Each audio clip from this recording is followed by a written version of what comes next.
You're watching News 12 Westchester, serving Westchester and the Hudson Valley. Tonight on News 12, an investigation now underway after a suspect collapses and dies after being chased by Yonkers police. Denial is not an option, and denial is not a life strategy.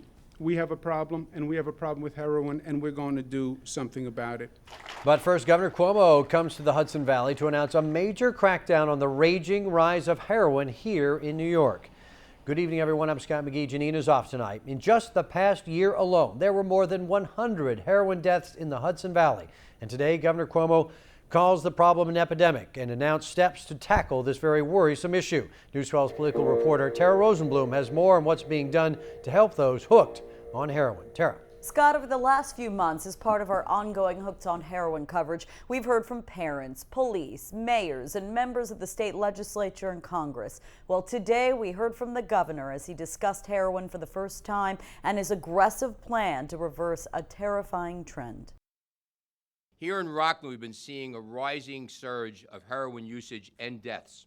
But what Rockland County Executive Ed Day was told by Governor Cuomo Wednesday afternoon was that his county is not alone. This state has a serious problem with heroin, and it is of epidemic proportions. Cuomo says the statistics offer proof. New York State, the rate of seizures of heroin have gone up 67% in the past 4 years. And it's disproportionate to the growth of heroin in the nation. And unlike the heroin surge from the 1960s, Cuomo says the victims today are young people from affluent areas. But the Westchester Democrat told this packed crowd at SUNY Rockland he's got a plan to reverse the trend. We're going to double the number of troopers who are assigned to the narcotics detail. We're adding 100 New York State troopers just to fight this heroin epidemic. The initiative also includes a public awareness campaign that will take place in all public college and university campuses here in New York. These actions will help prevent the tragedies that we unfortunately are becoming accustomed to hearing about.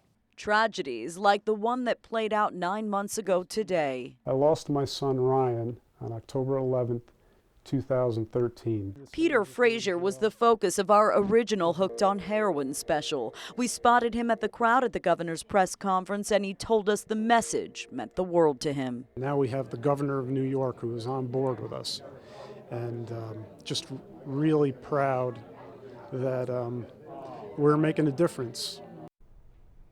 We're told the governor's heroin initiative does not require legislative approval and will be implemented right away. It's being paid for, Scott, with existing funds in the budget. All right, thanks very much, Tara. It's a situation we have to continue to fight. Well, if you or anyone you know is hooked on heroin, head over to news12.com. We do have a number of resources listed there for you. Hey, this just into News 12. The suspect at the center of that massive manhunt has now been caught in the Bronx. Leroy Boucher is now on his way to the Westchester County Jail, charged with the attempted assault of a police officer. The 27-year-old was on the run since Friday when the ex-con allegedly hit a Yonkers detective looking to question him with his car, and then he took off. Police had warned Boucher could be armed and dangerous, but the Westchester DA confirms he was picked up in the Bronx at 2:30 this afternoon without incident. Well, we also just learned that the Yonkers police detective hurt in this hit and run is now out of the hospital. We'll have much more on this developing story coming up later tonight. New tonight, an investigation is now underway after a suspect collapses and dies during a chase with Yonkers police. Now, this happened early this morning on Corvallis Place near Cross Hill Avenue on the city's northwest side. News 12's Noel McLaren is on the scene for us with more on what happened. Noel, what happened here? Scott, well, neighbors tell us there was a lot of screaming and a big struggle in this yard behind us here off Corvallis Place, where a suspect dropped dead after police say he went into an apparent cardiac arrest. Everyone was woken up. It was a neighborhood fiasco.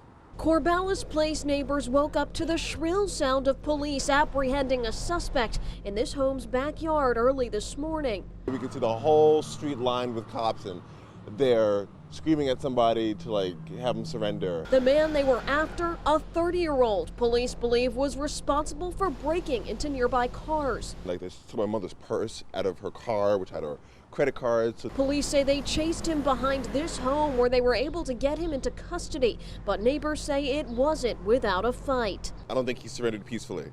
I think it was a struggle, and he lost it. Neighbors saw the suspect leave the yard on a stretcher. Yonkers PD explained that he went into an apparent cardiac arrest and later died. While residents say they're relieved a criminal is off the streets, they wouldn't wish death on anyone. Now, the deceased male suspect has yet to be released, but multiple agencies are investigating his death, and an autopsy is being performed. In Yonkers, Noelle McLaren, News 12. All right, Noelle, thanks very much. We'll continue to monitor that situation. Well, folks, take a look at this new must-see video. It is amazing. Released in that chain reaction crash at the Mamaroneck gas station on the Hutch. You can see that driver zoom into the station, slam into a car, and the gas pump sparking the fire. Well, then you saw that state police investigator. He was gassing up. He jumped into action. First he ran away, then he ran back and rescued the driver. You see him pulling the driver of that car to safety. We're going to hear from that hero coming up in the next half hour. Well, folks, new tonight, Chapter 12 overhead after a scare at Putnam Valley Middle School on Peekskill Hollow Road today. A bomb threat was found in a bathroom this morning. School officials didn't take any chances, moving all students to nearby Putnam Valley High School. Then after a sweep of the school found nothing, they put the kids back into school. News 12's Ty Milburn has been tracking this story all day, and we'll have reaction from students and parents coming up in the next half hour.